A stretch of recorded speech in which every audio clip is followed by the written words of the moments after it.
사람들이 찾아오지 않는 외딴 곳에 약 2~3평가량의 독방에서 하루 종일 살아야 합니다. 고된 노동을 매일매일 해야 하고, 그리고 밥을 먹을 때에도 말할 수 없습니다. 허락된 날만 1년에 한두 번 말할 수 있을 뿐 옆에 있는 사람들과 이야기하지 못합니다. 아무데나 돌아다닐 수 없어요. 주어진 공간만을 왔다 갔다 해야 합니다. 그리고 죽어서도 나오기가 쉽지 않습니다. 여러분이 이런 곳에 산다면 행복하시겠습니까? 이런 데 사는 사람들이 있죠. 아침에 일어나서 이 사람들이 처음 입을 열어서 하는 말이 뭔지 아십니까? 하느님 감사합니다예요. 아니, 뚱딴지같이 무슨 말씀이십니까? 그렇게 사는데 어떻게 하느님 감사할 수 있겠습니까? 어쩌면 여러분들은 이 이야기를 들으면서 감옥을 떠올렸을지도 몰라요. 그러나 제가 말씀드린 곳은 감옥이 아니라 봉쇄 수도원입니다. 어렸을 때 함께 주일학교에 다녔던 친구가 봉쇄 수도원에 한 7~8년 됐나? 그때 들어갔습니다. 어느 날 편지가 왔어요. 편지를 읽는데 하루 일과가 쓰여져 있으면서 자주 한 말이 감사하다는 말이었어요. 하느님께 감사하고, 누구에게 감사하고, 숨을 쉴 수 있음에 감사하고, 오늘 또 일할 수 있음에 감사하다. 외딴 곳에 독채가 있고 아주 작은 집입니다. 거기에서 기거하면서 앞에 텃밭이 있대요. 여기에서 일을 해야 한다고 합니다. 누가 시킨 거 아니지만 자기에게 맡겨진 일이기 때문에 농사를 짓는데요. 그리고 종이 울리면 성당으로 가서 기도합니다. 식사 때가 되어도 옆에 있는 수녀님들과도 대화를 할 수가 없대요. 미사 때도 신부님만 다 보고 있고 같은 수도자들끼리도 칸막이가 되어 있다고 합니다. 그러니까 하루 종일 침묵 속에 지내야 한다는 거죠. 이런 데를 젊은 사람들이 가고 싶어 할까요? 아니면 가고 싶어 하지 않을까요? 줄을 섰다고 합니다. 죽어야만 들어갈 수 있기 때문에 정원이 있대요. 아무나 들어갈 수 없다고 합니다. 그래서 이 친구도 오래전부터 들어가고 싶었는데 계속 기다렸다가 차례가 되어서 늦은 나이에 수녀원에 입회를 한 거죠. 들어가기 전에도 굉장히 까다롭대요. 성소모임 가서 이런저런 교육도 받아야 되고 기다려야만 들어갈 수 있다는 거죠. 감옥과 다른 것이 무엇일까요?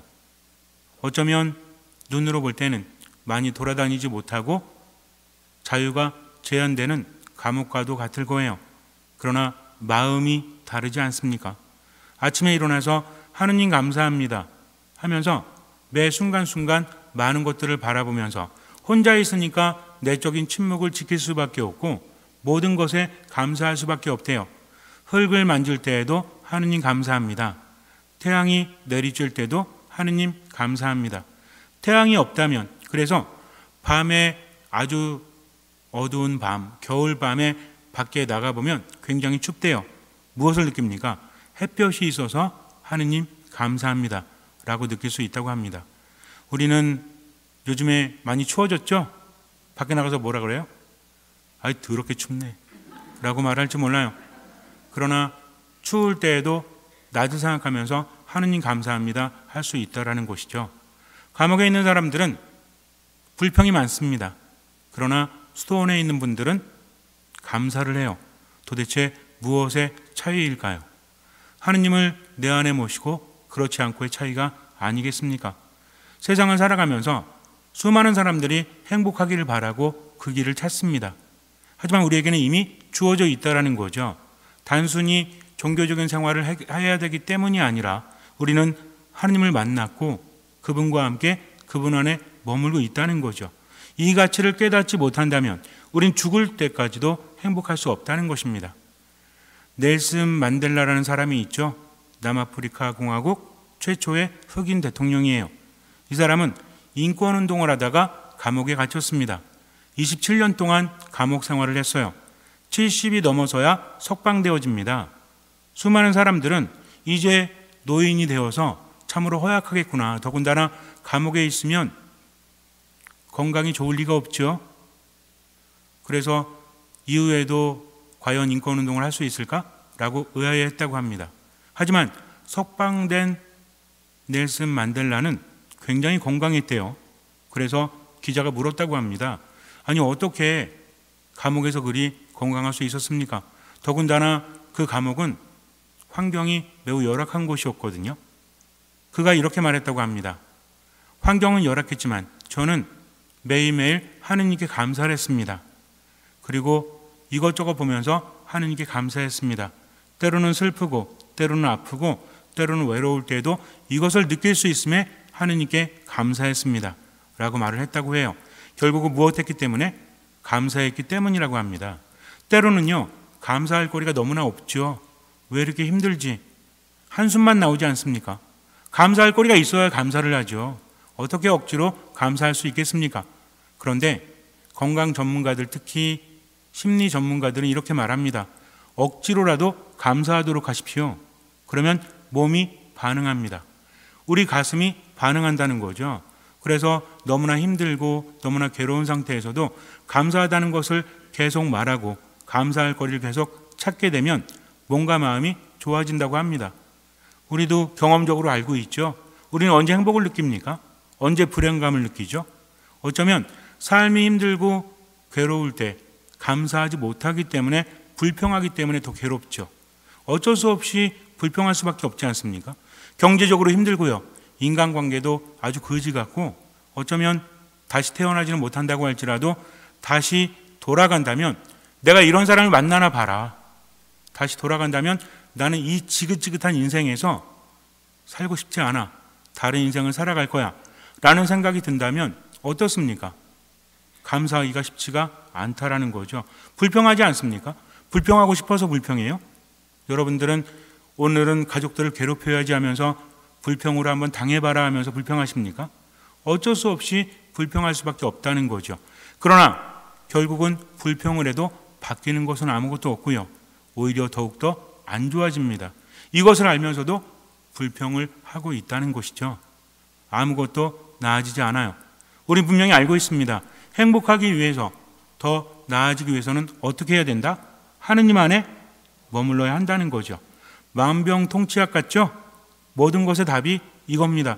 불행하십니까? 그러면 하느님 안에 머무십시오. 슬프십니까? 그러면 하느님 안에 머무십시오. 삶을 끝마치고 싶을 정도로 삶이 괴로우십니까? 그러면 하느님 안에 머무십시오. 예수님께서 말씀하시죠. 어떤 사람이 행복하다? 마음이 가난한 사람들은 행복하다. 지금 슬퍼하는 사람들 행복하다라고 하십니다. 그 자체로 행복한 것이 아니라 누가 기억하시기 때문에? 하느님께서 기억하시고 하느님께서 그들에게 보답을 주실 것이기 때문에 행복하다라고 하시죠. 즉 행복한 이유는 무엇입니까? 하느님께서 함께 하시기 때문입니다. 우리가 행복을 누리고 평화를 누리고 고통에서 벗어날 수 있는 것은 하느님께서 함께 하시고 내가 그 안에 있기 때문에 그래요. 그래서 만병통치약입니다. 그런데도 우리는 그것을 좀처럼 깨닫지 못할 때가 있어요. 삶의 중심이 자꾸만 흔들린다는 거죠. 우리가 세상을 살아가면서 때로는 기쁘기도 하고 때로는 슬프기도 하지만, 그러나 중요한 것은 어떤 상황에서도 어떻게 해야 된다? 하느님을 바라봐야 한다는 거죠. 언제를 살아갑니까? 지금을. 누구와 함께? 하느님과 함께. 어떤 마음으로? 듣는 마음으로. 그러면 하느님과 함께 한다는 것은 듣는 마음을 갖는 거죠. 듣는 마음은 무엇입니까? 도대체 하느님께서는 무엇을 바라시는 걸까? 하느님께서는 내가 어떻게 살아가기를 바라시지? 하느님께서는 왜 이렇게 나를 내버려 두시지? 하면서 생각을 합니다. 그러다가 말씀을 듣고 이 생각이 뭐로 바뀌어요? 묵상으로 바뀌게 된다는 것이죠. 성경 말씀은 살아 있습니다. 그냥 지식을 전해주는 것이 아니라 하느님의 말씀을 우리에게 전해주고 이 말씀은 살아 움직인다는 거죠. 그래서 정말 듣는 마음으로, 이 듣는 마음에는 뭐가 포함이 되죠? 하느님에 대한 온전한 절대적인 신뢰가 포함이 된다는 겁니다. 그분은 나를, 이 정도 되면 나와야죠. 이제 제가 정말 쉽게 두 가지를 정해가지고 여러분들한테 성경을 정말 어떻게 하면 이해할 수 있을까, 하느님에 대해서 우리가 어떻게 생각해야 될까, 원칙 두 가지를 알려드렸죠. 우리는 왜 하느님을 신뢰하죠? 그분은 나를 나보다 더 잘하시기 때문에, 나를 나보다 더 사랑하시기 때문에. 물론 우리가 신앙적으로 표현할 수도 있어요. 하느님은 나를 너무나 사랑하셔서 하느님께서는 하나뿐인 아들 독생성자 예수 그리스도를 우리를 위해서 내어주셨다. 죽음에 이르기까지 그분은 우리를 사랑하셨다 라고 말할 수도 있어요. 그런데 성경을 다 묵상해 보면 결국은 하나죠. 하느님은 어떤 분이시다? 나를 나보다 더 잘하시고 나를 나보다 더 사랑하신다. 그렇기 때문에 우리는 신뢰하고 어떤 마음으로? 듣는 마음으로. 내 뜻이 아니라 하느님의 뜻대로. 이게요, 쉬울 것 같아도 그렇지 않아요. 기쁠 때는 받아들일 수 있어요. 하지만 상상할 수도 없는 정말 큰 고통이 나를 찾아올 때면 하느님은 정말 계신 걸까? 하느님은 나를 사랑하시는 걸까? 라고 생각을 합니다. 기본적으로 세상은 완전하지 않습니다. 하느님은 우리가 세상에 집착하기를 바라지 않으세요. 우리는 세상적인 것만을 하느님께 청하지만 하느님은 영원한 것을 주십니다. 이 영원한 것은 세상에서도 행복을 누릴 수 있다는 거죠. 행복은 뭐가 느낀다고 했죠? 마음이 느낀다고 했습니다. 같은 상황이라도 느낌이 저마다 다르다는 거죠. 진정한 평화, 예수님께서 주시는 평화는 세상이 주는 평화는 다릅니다. 그렇기 때문에 어떻게 해야 돼요? 그분의 멍에를 메고 그분께 배워야 한다는 거죠. 예수님 뭐라고 하셨죠? 우리가 어제도 묵상을 했죠? 무거운 짐을 지고 수고하는 이들 모두 내게로 오너라. 내가 너희에게 안식을 주겠다. 하지만 여긴 조건이 있다라고 했습니다. 이 조건이 뭐라고 했죠? 나는 마음이 온유하고 겸손하니 내 멍에를 메고 나에게 배워라라고 하십니다. 즉 신앙이라는 것은 하느님과 함께, 하느님이 우리 앞에 나타나셨죠? 그분이 누구십니까? 예수 그리스도. 그분을 바라보고 그분을 따라가는 겁니다. 그분의 말씀을 듣고 그것을 실천한다는 거죠. 성경의 말씀이 살아있는 말씀으로 내게 다가올 때 느낌이라는 것이 있습니다. 이것을 나는 할 수 있는 만큼 실천하면서 하느님과 함께 가는 거죠. 때로는 인간적인 희망이 없고 고통이 있다고 할지라도 주님께서 뭐라고 하십니까? 성경 말씀을 통해서 힘을 내라. 두려워하지 마라. 내가 너와 함께한다. 그러니 나만 믿고 지금을 살아가라 라고 말씀하십니다. 그럼 우리는 어떻게 해야 돼요? 너무 삶이 우울하고 슬프고 때로는 목숨을 끊어버리고 싶어도 하나님을 믿고 언제를 살아갑니까? 지금을 살아가는 거죠. 그러면 안개가 낀 것처럼 앞이 보이지 않아도 눈앞에 길만 보여도 그 길로 가면 목적지에 도달할 수 있다는 것입니다. 이 목적지는 어디입니까? 하느님이라는 거죠. 우리가 세상을 살아가면서 영원하진 않지만 그래도 행복할 수 있어요. 누릴 수 있습니다. 즐길 수 있습니다. 그러나 영원한 것을 놓치지 않으면서 세상을 누리는 것이 중요하다는 것이죠. 필리피서에서 사도 바울은 이렇게 이야기하죠. 형제 여러분, 그리스도 예수님께서 지니셨던 바로 그 마음을 여러분 안에 간직하십시오. 즉 예수님의 마음을 우리 안에 간직하는 것, 그것이 예수님을 따라가는 건데 그 마음은 무엇입니까? 그분께서는 하느님의 모습을 지니셨지만 하느님과 같음을 당연한 것으로 여기지 않으시고 오히려 당신 자신을 비우시어 종의 모습을 취하시고 사람들과 같이 되셨습니다. 그래서 하느님께 순종하시는데 언제까지? 당신 자신을 낮추시어 죽음에 이르기까지, 십자가 죽음에 이르기까지 순종하셨습니다. 그 결과 어떤 일이 벌어졌죠? 하느님께서는 그분을 두높이 올리시고 모든 이름 위에 뛰어난 이름을 그분께 주셨습니다. 그러니까 우리도 예수님처럼 어떤 마음? 물론 듣는 마음이긴 한데 모든 것을 당연하게 여기지 않는다. 그분은 하느님과 같은 분이셨지만 그것을 당연하게 여기지 않고 자신을 낮추셨다는 겁니다. 우리도 마찬가지예요. 예수님의 마음을 배운다는 것은 무엇입니까? 겸손이죠. 그럼 겸손은 뭐죠? 겸손이라는 것은 어원이 흙에서 왔다고 했죠. 후무스가 흙이란 뜻입니다. 나를 흙까지 바짝 낮추는 거예요. 흙이 무엇인지 땅이 무엇인지 묵상하면 우리들의 삶은 많이 달라집니다. 즉 당연한 것은 아무것도 없다는 거죠. 우리는 언제 불평합니까? 모든 것이 당연하다 여길 때. 말 타면 종 부리고 싶다고 하죠. 개구리 올챙이 시절 생각하지 못한다고 하죠. 제가 어렸을 때만 해도 차들이 많지가 않았어요. 한 학급에 차가 있는 그런 집이 한 3명, 4명? 그러다가 이제 어느 날 어딜 가야 되는데 대중교통이 발달하지 않아가지고 이제 어떤 집에 아버지께서 태워다 주시면 얼마나 좋은지 몰라요. 이런 경험 있으시죠? 차가 귀한 시절에 누가 태워다 준다고 하면 어때? 편안하게 가잖아요. 버스 타고 이럴 때는 엄청나게 기다리죠. 요즘처럼 버스가 자주나 있습니까? 그렇지도 않죠. 예전에 제가 그 수원에 살았는데 거기 비포장이 많아가지고 버스를 타고 가면 성당 왔다 갔다 할 때도 버스를 타고 다녔거든요. 비포장이니까 버스가 빨리 달리면 맨 뒤에 앉아 있잖아요. 방방 날라요 막. 근데 승용차는 쿠션이 좋아가지고 굉장히 편안하지 않습니까? 뭔가 누리는 것 같은 기분이 들죠. 그래서 뭐라 그래요? 아유 감사합니다. 진짜 감사했어요. 친구네 집에 가잖아요. 아이스크림도 많지 않아가지고 얼려놓는 뭐 샤베트인가 있잖아요. 저희는 그게 없어가지고 냉장고에. 근데 냉동실에 샤베트라고 있더라고요. 뭔지 아십니까? 이거 먹으라고 하니까 얼마나 행복한지 몰라요. 그리고 그때 굉장히 귀했던 돈가스를 사오신 건지 해주신 건지 모르겠지만 돈가스가 그렇게 흔한 게 아니었습니다. 피자는 구경도 못 해봤고 시골에 살아서 그랬나? 시골은 아니었는데 어쨌든 그러니까 그런 게 어때요? 감사한 거죠. 요즘은 어때요? 뭐 사줘도 애들이 감사한 줄 몰라. 애들만 몰라요? 우리도 몰라요. 복에 겨워가지고 모든 것이 당연한 것처럼 어떻게 됐습니까? 삶의 수준은 높아졌는데 감사하고 행복한 것은 점점 사라지고 불평이 많아요. 아유 왜 이런지 몰라? 왜 저런지 몰라? 때로는 불평이라는 게 생길 수밖에 없죠. 아주 나쁜 건 아닙니다. 근데 이제는 누구 중심으로 불평을 해? 나 중심으로 불평을 해. 점점 그렇게 돼가고 있지 않습니까?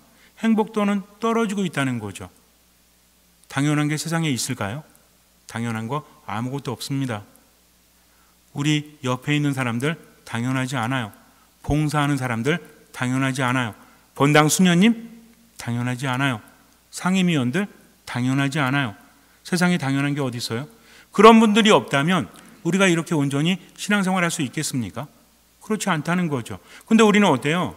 고맙고 감사하기보다는 가족들에게도 마찬가지죠. 맨날 속만 썩이고 아유 짜증나 죽겠고 이렇게 생각하지만 정말 그들에게 문제가 있어서가 아니라 내 마음이 온유하지 못하니까 겸손하지 못하니까 즉 모든 것을 당연한 것으로 여기기 때문에 그런 것은 아닐까요? 이것은 내 스스로 생각해 봐야 합니다. 어쩌면 우리는 그래요. 복에 겨워서 너무나 행복한데도 불구하고 더 많이 가지려고 하고 누리지 못함에 대해서 불평하고 있다면 우리들의 삶은 감옥일 거예요. 우리들의 삶은 지옥일 거예요. 왜? 하느님께서 함께하지 않으시니까. 하느님은 어떤 사람만이 함께할 수 있는 분이죠? 예수님처럼 겸손한 사람. 나는 마음이 온유하고 겸손하니. 겸손한 사람의 특징이 무엇입니까? 모든 게 당연하지 않으니까 뭘 잘하죠? 하느님 감사합니다. 하느님 감사합니다. 이렇게 된다는 거죠. 감사한다는 것의 헬라어 표현은 감사하다는 것의 뜻이 뭐냐면 좋은 은혜, 행복한 은혜. 그리고 유가리스티아라고 하는데 이것은 명사의 뜻만 가지고 있는 것이 아니라 원래는 좋은 은혜, 행복한 은혜인데 동사로도 쓰입니다. 뭐냐면 숙고하다는 뜻이에요. 깊이 생각한다는 거죠. 즉 감사하면 어디서 오는 거죠? 그냥 온몸으로 온 마음으로 감사할 수도 있지만 뭐 해야 된다는 얘기죠? 깊이 생각해야 된다는 겁니다. 아무 생각이 없으니까 불평이 나올 수도 있죠. 근데 깊이 생각해 보니까 어때요? 당연한 것은 없다. 당연하게 여기지 않는다. 나 자신을 낮춘다는 거죠. 그러니 하느님 감사합니다. 주변에 있는 사람들에게도 감사합니다. 라고 말할 수밖에 없다는 거죠. 왜? 당연한 게 없으니까. 모든 것이 선물이니까. 가족들에게도 감사하다는 말 해보세요. 옆에 있는 사람들에게도 감사하다는 말 해보세요. 나만 행복한 게 아니라 이것은 사람을 살린다는 거죠. 뭐가 사라집니까? 불평이 사라집니다. 내 안에 분노가 사그러들죠. 점점 마음이 어떻게 돼요? 온유하게 된다는 겁니다. 그러니 어때요? 하느님 안에 머물 수 있다라는 것이죠. 어쩌면 겸손하다는 것, 순명한다는 것, 감사하다는 것이 어려울지 몰라요. 그러나 깊이 뭐 해보면, 묵상하면, 생각해보면 당연한 것이 없다는 것을 알고 여기부터 겸손은 시작됩니다. 여기부터 감사함이 시작된다는 거죠.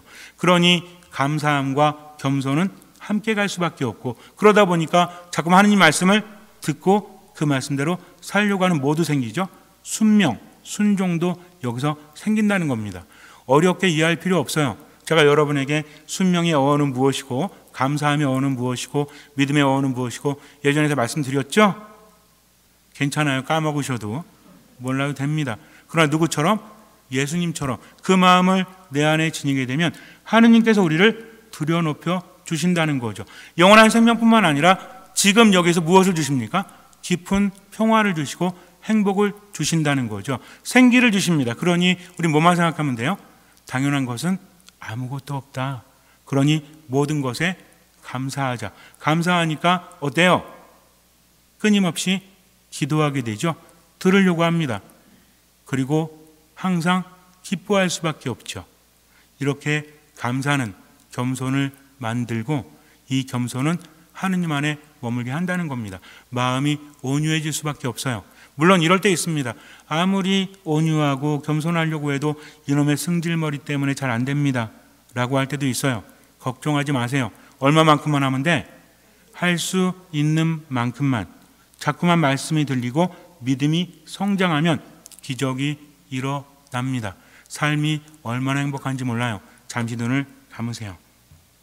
진정한 겸손이라는 것은 예수님의 마음을 우리 안에 지니는 거죠. 어렵습니다. 그러나 깊이 묵상하세요. 깊이 생각하세요. 세상에 당연한 것은 아무것도 없습니다. 감사하게 됩니다. 주님의 말씀을 더 듣게 됩니다. 깨달음이 깊을수록 그분의 말씀을 더 깊이 묵상하게 되죠. 믿음이 생겨납니다. 그래서 모든 것을 맡기고 아무것도 판단하지 않고 지금을 주님의 뜻대로 틀리는 대로 살아가게 되죠. 점점 믿음은 자라나고 기적이 일어납니다. 기적은 하느님께로부터 오지만 그 기적을 가능하게 하는 것이 믿음이라는 것을 깨닫게 되죠. 항상 기뻐할 수밖에 없어요. 잊지 마십시오. 당연한 것은 아무것도 없습니다. 깊이 생각하고 감사하면서 지금을 살아가십시오. 주님께서는 그 믿음을, 그 겸손을 보시고 우리 삶에 놀라운 기적을 일으켜 주실 것입니다. 아멘.